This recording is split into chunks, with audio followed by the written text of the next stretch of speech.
جیسا کہ آپ نے ذکر کیا کہ اعلیٰ نظر نے اسلحے کی بات کی ہے انڈیا سے، پاکستان کا اسلحہ جو ان کے پاس موجود ہے ہمیں دے دیں، ہم لڑیں گے۔ کہاں لڑیں گے؟ یقیناً وہ بھارت میں تو جا کے نہیں لڑیں گے، نہ کشمیر میں جا کے لڑیں گے، یعنی کہ بلوچستان میں آ کے لڑیں گے، بلوچوں کے خلاف لڑیں گے۔ کیا یہ بلوچوں کے مخلص ہو سکتے ہیں؟ نہیں، بنیادی سوال یہ ہے کہ ان کو اسلحے کی بھی کمی ہے، اور یہ بھی ہو سکتا ہے پھر افرادی قوت کی بھی کمی ہوگی۔ جو اسلحے کی ڈیمانڈ کر رہا ہے تو دوسرے معنی میں وہ افرادی قوت کا بھی ڈیمانڈ کر رہا ہوگا۔ اور میں اکثر کہتا ہوں کہ انڈیا آپ کی مدد کیوں کرے گا اس طرح؟ آپ کو انڈیا سے کیا لینا دینا ہے؟ آپ تو بڑے خوددار قوم ہیں۔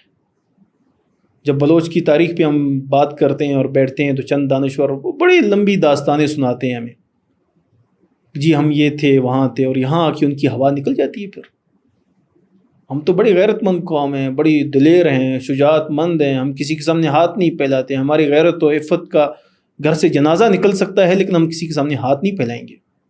ہم تو وہی بلوچ ہیں۔ یا پھر بلوچوں کو جو ہے کلاسیفیکیشن کر کے ان کی کیٹیگری بنایا گیا ہے اور ان کو جو ہے ایک تقسیم کیا گیا ہے، تو یہ الگ بات ہے۔ پھر وہ آپ کی بلوچ ہیں، ہم پھر الگ بلوچ ہیں۔ چلیں آپ رخ کرتے ہیں سی پیک کا۔ سی پیک ایک ایسا پروجیکٹ ہے جو پوری دنیا کی نظر میں ہے، پاکستان میں خاص کر اس کے حوالے سے یہ کہا جاتا ہے کہ یہ پاکستان کی معیشت میں اہم کردار ادا کرے گا۔ جب سی پیک کی بات ہوتی ہے اس میں بھارت، اسرائیل، یعنی کہ پاکستان کے جو بھی دشمن ہیں ممالک، ان کو اس پہ وہ کیوں اٹھتے ہیں؟ مطلب کہنے کا یہ ہے کہ وہ ہمیشہ سے دہشت گردی پھیلاتے رہے ہیں، سی پیک کو نشانہ جو ہے بناتے نظر آئے ہیں۔ ان کو اس کے حوالے سے یہ کہہ سکتے ہیں کہ اس سے خوفزدہ کیوں نظر آتے ہیں؟ دیکھیں، یہ جو سی پیک کا منصوبہ جو بلوچستان میں ہے، یہ چین کے دفاعی، معاشی اور اسٹریٹجک منصوبہ ہے، اور یہ پاکستان میں ہے۔ دیکھیں، میں تھوڑا سا آپ کو اس کا گراؤنڈ بتا دوں۔ جب ایک چین کا ایک شپ شنگھائی سے نکلتا ہے نا، تو ویتنام، کمبوڈیا، اور اس سے آگے جا کے نکل کے ملیشیا، اور پھر سری لنکا کے ہمبن ٹاٹا، وہاں سے ہو کے بحر ہند، پھر جا کے بحر عرب تک پہنچتا ہے، کوئی 13-14 ہزار کلومیٹر کے فاصلے پر۔ اور وہی عرب، اگر آپ کوہ باطل پہ کھڑے ہو جائیں تو آپ کو جو ہے عمان اور مسقط کی لائٹیں دکھائی دیں گی، یعنی 349 کلومیٹر کے فاصلے پر ہے ہمارا عرب۔ آپ عرب جاتے ہیں، سعودی عرب جائیں، تسبیح دیکھتے ہوں گے، ٹوپیاں دیکھتے ہوں گے آپ، یہ سارے چائنا کے ہیں جو ہم تبرک کے طور پہ لے کے آتے ہیں۔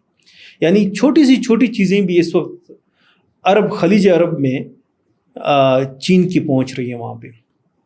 تو چین کا یہ روٹ جو ہے، یہ معاشی روٹ، یہ پورے دنیا کے جو ہے نا نظروں میں ہے اس وقت۔ دیکھیں، ایک تو بات طے ہے کہ یہ جو صدی ہے، یہ 21ویں صدی جو ہے، یہ ایشیا کی صدی ہے، اور اب جو طاقت کا توازن مغرب سے مشرق کی طرف منتقل ہو رہا ہے، یہ بات ہمیں سمجھنی چاہیے، اور دنیا کو بھی اب سمجھ آ رہی ہے، لوگ اس پہ لکھ بھی رہے ہیں۔ تو سی پیک کا دراصل بنیادی جس سے ہمیں مسئلہ ہے، ہمارے دانشوروں کو بھی، ہمارے بہت سارے گروپوں کو بھی، وہ یہ ہے کہ یہ مغربی طاقتوں کا اس میں حصہ نہیں ہے۔ سی پیک میں مغربی کوئی طاقت شامل نہیں ہے۔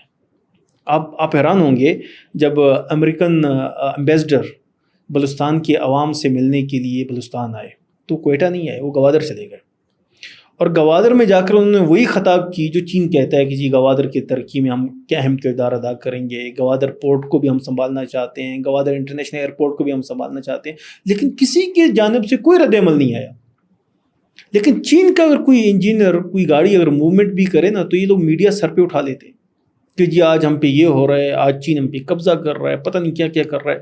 تو امریکہ کے لیے آپ کی خاموشی تو سمجھ آتی ہے پھر ہمیں کہ آپ کا قبلہ کس طرف ہے، جنگ کس کی ہے، اور آپ کس کے ایندھن بنتے جا رہے ہیں۔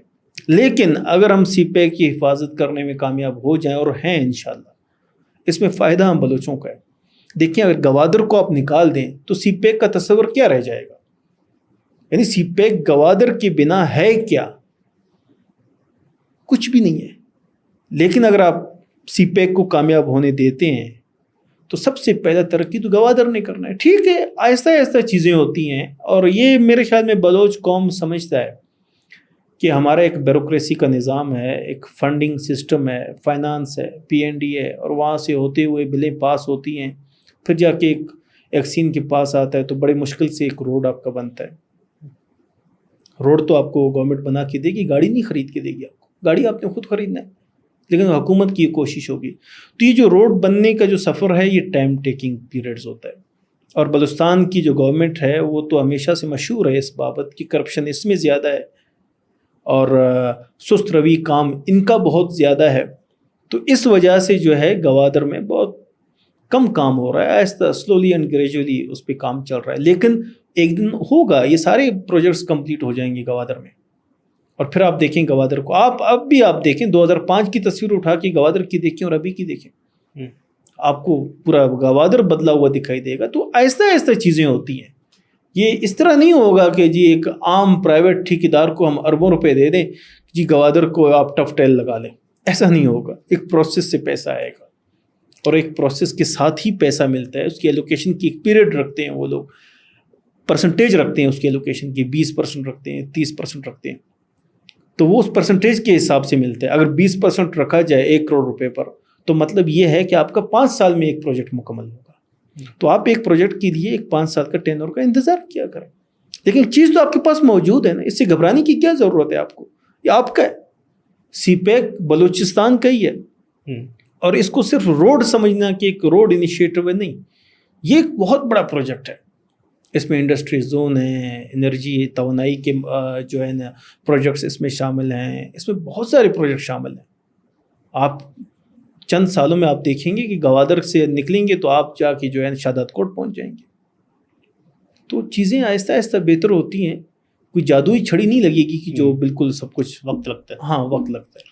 اچھا، سی پیک کی کامیابی خطے میں طاقت کے توازن کو کس حد تک جو ہے بدل سکے گی؟ آپ کیا سمجھتے ہیں؟ چائنا کو ہمیشہ جو ہے ٹارگٹ کیا جاتا رہا ہے کہ چائنا یہ کر رہا ہے، وہ کر رہا ہے، جس طرح آپ نے پہلے بھی ذکر کیا ہے۔ چائنا تاریخ گواہ ہے کہ چائنا نے جہاں بھی انویسٹمنٹ کی ہے، یا جس کے ساتھ بھی تعاون کیا ہے، یا جس کے ساتھ بھی ہاتھ بڑھایا ہے، وہ ملک ترقی کر گیا ہے۔ تو چائنا ان کو کیوں کھٹکتا ہے؟ دیکھیں، ایک تو بات میں آپ کو بتاؤں، غالباً 2022 میں امریکن کانگریس میں ایک بل پاس ہوا اسٹریٹجک کمپیٹیٹو ایکٹ کے نام سے، اور اس میں انتظامیہ کو یہ اختیارات دیے گئے کہ وہ $500 ملین تک خرچ کر سکتے ہیں چین کے خلاف منفی پروپیگنڈا کرنے میں۔ یہ 2022 یا 21 کی بات ہے، مجھے یاد آ رہا ہے، آپ ذرا اسے چیک کیجئے گا کہ اتنی بڑی انویسٹمنٹ فقط اس بات کے لیے کہ آپ اس کے نیگیٹو پہلو کو پھیلائیں۔ لیکن وہی امریکہ کے جریدوں میں کافی دفعہ یہ بھی لکھا گیا ہے کہ چین نے جہاں انویسٹمنٹ کی ہے، جیسے برما، بنگلہ دیش، سری لنکا والی معاملات میں، تو انہوں نے ہمیشہ سے اس ملک کو ترقی کا محور بنایا ہے۔ یعنی چین ان ممالک میں ہے ہی نہیں کہ وہ قبضہ کرے، یا چین کی اتنی بڑی کوئی ثقافت یا تہذیب ہے ہی نہیں کہ ہم پہ اثر انداز ہو۔ دیکھیں، آپ کے نزدیک دبئی کی مثال ہے، انہوں نے بالکل اوپن کیا ہے۔ کیا عرب امارات کی ثقافت تبدیل ہوئی ہے؟ کیا عرب امارات کی تاریخ تبدیل ہوئی ہے؟ دنیا جہاں کے لوگ وہاں جا کے بیٹھ گئے، آباد ہو گئے۔ تو یہ خام خیالیاں پھیلا کر سی پیک کو بدنام کرنے کی کوشش ہی اسی لیے کی جاتی ہے، کیونکہ سی پیک کی مدد سے خطے کا جو طاقت کا جو توازن ہے وہ مغرب سے مشرق میں منتقل ہو رہا ہے، اور اس کے لیے سی پیک کا یہ جو انیشیٹو ہے یہ بہت اہم ہے۔ اس پہ اگر ہم صحیح طریقے سے اسے ہم دیکھیں، دنیا میں اس وقت سب ممالک کو اگر کچھ کھٹکتا ہے پاکستان میں تو سی پیک کھٹکتا ہے، اور پاکستان کے اندر سب سے بڑی انویسٹمنٹ بیرونی ملک کی وہ سی پیک ہے۔ اچھا، پاکستان نے ہمیشہ کہا ہے کہ افغانستان اور ایران کی جو سرزمین ہے وہ پاکستان کے خلاف استعمال ہوتی آئی ہے۔ بلوچستان میں دہشت گردی میں جو عناصر ملوث ہیں وہ جو ہے ایران اور افغانستان میں بیٹھ کے باقاعدہ منصوبے بندی کرتے ہیں۔ ایران اور اسرائیل کی حالیہ جو جنگ ہوئی اس میں ساری چیزیں جو ہے کھل کے ثابت ہوئی ہیں۔ ایران نے باقاعدہ را اور موساد کے جو ایجنٹس ہیں وہ پکڑے، اور ان کو جو ہے ان کا جو گٹس جوڑ تھا وہ بھی بے نقاب کیا، اور ان کو باقاعدہ سزائیں بھی دی ہیں۔ یعنی کہ پاکستان کا موقف درست ثابت ہوا، اور خاص کر DGISPR نے جو ثبوت فراہم کیا الجزیرہ کے پلیٹ فارم پہ، انہوں نے جو بیان دنیا کے سامنے رکھا ہے۔ اب آپ کیا سمجھتے ہیں کہ مزید ثبوتوں کی ضرورت ہے دنیا کو؟ دنیا کو مزید ثبوتوں کی کوئی ضرورت نہیں ہے۔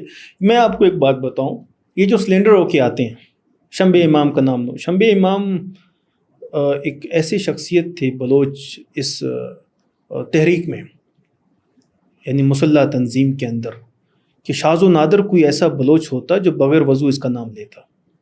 لیکن وہ شخص جب سلینڈر ہو کے آیا تو انہوں نے بھی یہی کہا نا کہ میں کہاں سے آپریٹ ہو رہا تھا اور میرا منصوبہ کیا تھا، اور انہوں نے کہا یہ سارا ڈھونگ اور فراڈ ہے اور کچھ نہیں ہے. یہ شمبے امام کی بات بتا رہا ہوں، ان کے اپنے قبیلے کے لوگ ہیں، ہمارے قبیلے کے نہیں ہیں. اس کے علاوہ بھی بہت سارے لوگ آئے ہیں. سرفراز بنگلزئی دیکھیں، سرفراز بنگلزئی خود نواب خیر بخش مری واپس آئے ہیں ملک بدری سے چھوڑ کے C-130 میں بیٹھ کر. کیا وہ پاکستان کا جھنڈا لے کے واپس نہیں آئے؟ تو بہت سارے اس طرح کی مثالیں ہیں. لیکن یہ سارے کہاں سے لنک ہو رہی ہیں؟ افغانستان اور ایران سے لنک ہے.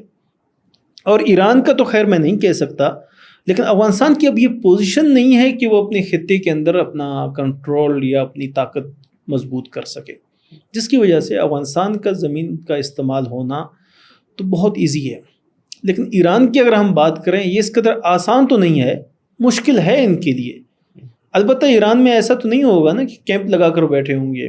ایران میں ایسا تو نہیں ہوگا کہ بڑے بڑے محلات لے کے بیٹھے ہوئے جس طرح ہمارے بلوچستان میں ہے. یعنی بلوچستان میں ہماری فوج کی رٹ قائم ہے، لیکن اس کے باوجود واقعات ہو رہے ہیں. تو اگر ہم اپنے پاکستان کو دیکھیں، پاکستان کے حساب سے ایران اور افغانستان تو بہت پیچھے ہے. تو پھر تو ان بیچاروں کا بھی کوئی قصور نہیں بنتا کہ اگر کوئی ان کا ملک استعمال کر رہا ہے، کوئی ان کا زمین استعمال کر رہا ہے. لیکن یہ بات طے ہے کہ پاکستان کو اب اس فیصلے کن موڑ سے اب گزرنا ہوگا کہ ایران اور افغانستان اس وقت ہمارے تعلقات ان سے مزید بہتر ہوتے جا رہے ہیں، لیکن ہمیں اپنے شرائط کے ساتھ اپنے تعلقات دیکھنے چاہیے. شکریہ فرید بگٹی صاحب، آپ نے جو ہمارے سوالات کا کھل کے جواب دیا ہے. ناظرین، فرید بگٹی صاحب کا یہ کہنا ہے کہ فتنۃ الہندوستان کو جو ہے آپریٹ کرتے ہوئے را اور بھارت کرتے آئے ہیں، جس میں کوئی دوسری رائے نہیں ہے. اسی طرح انہوں نے فتنۃ الہندوستان کی جو پراکسیز ہیں بلوچستان میں، مہارنگ لانگو ہو گئی یا سبیدین ہو گئی، ان کے متعلق بھی کھل کے بات کی ہے. سی پیک پہ آ کے انہوں نے بہت سارے اچھی باتیں کی ہیں. اور اسی طرح پاکستان کے جو موقف تھا ایران کی سرزمین اور افغانستان کی سرزمین کے بارے میں، اس پہ جو ہے، اور DGSPR کے بیان پہ بھی انہوں نے جو ہے اپنی رائے کا اظہار دیا ہے. ناظرین، انشاءاللہ کل جو ہے اگلے پروگرام کے ساتھ آپ کی خدمت میں حاضر ہوں گے. تب تک دیجیے اجازت. اللہ حافظ.